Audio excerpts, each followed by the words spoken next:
Assalamualaikum warahmatullahi wabarakatuh.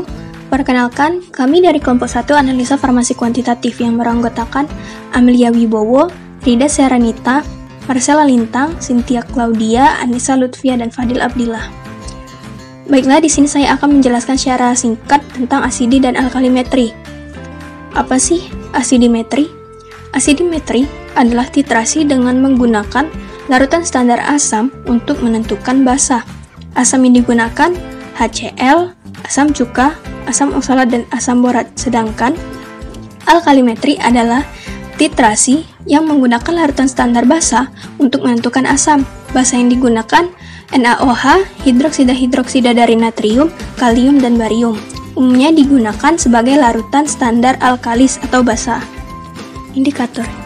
Indikator adalah suatu asam atau basa organik lemah yang menunjukkan warna yang berbeda antara bentuk molekuler dan bentuk terionisasinya. Indikator ditambah pada titrasi sebelum proses titrasi dilakukan. Indikator akan berubah warna ketika titik ekivalen terjadi. Jika warna berubah, pada saat itu titrasi dihentikan. Indikator yang digunakan pada titrasi asam basa adalah indikator yang perubahan warnanya dipengaruhi oleh pH. Pemilihan indikator untuk titrasi bergantung pada kekuatan asam dan basa yang digunakan dalam titrasi. Dengan memilih indikator yang tepat untuk titrasi, maka titik akhir titrasi dapat digunakan untuk menentukan titik ekivalen. Cara menentukan kadar asam salisilat. Pertama, larutkan 500 mg asam salisilat dengan 10 ml etanol dalam air mengalir, kemudian tetesi 3 tetes indikator PP dan dititrasi dengan larutan standar NaOH sampai berubah menjadi warna pink. Kemudian, penentuan kadar asetosal secara langsung.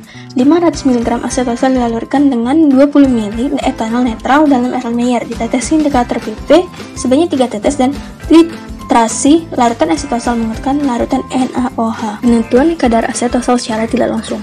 Pertama, 500 mg sampel asetosal dilarutkan dengan 10 ml NaOH dalam air mengalir, didihkan selama 10 menit secara perlahan, dan kemudian tambahkan 3 tetes indikator PP, titrasi kelebihan NaOH dengan larutan H2SO4. Larutan NaOH perlu distandarisasi karena larutan NaOH merupakan zat yang mudah terkontaminasi, bersifat higroskopis sehingga mudah menarik uap air dari udara dan juga mudah bereaksi dengan CO2 dalam udara.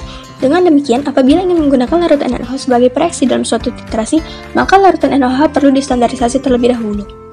Untuk menstandarisasi NaOH digunakan larutan asam oksalat sebagai titrat yang berada dalam air mengalir karena larutan asam oksalat merupakan larutan primer yang konsentrasinya diketahui secara pasti dan tidak higroskopis. Setelah mengetahui konsentrasi NaOH tersebut secara pasti, maka larutan NaOH dapat digunakan untuk menentukan kadar asam salisilat dan asetosal. Penentuan titik akhir titrasi digunakan indikator, yakni senyawa yang digunakan sebagai petunjuk visual pada saat tercapai titik titrasi antara dua larutan tertentu. Penggunaan indikator dalam metode asidi alkalimetri yaitu indikator pH, zat yang dapat berubah warna apabila pH lingkungannya berubah. Hal tersebut agar titrasi mudah dilakukan. Baiklah, sekian video yang dapat saya sampaikan mengenai asidi dan alkalimetri. Wassalamualaikum warahmatullahi wabarakatuh.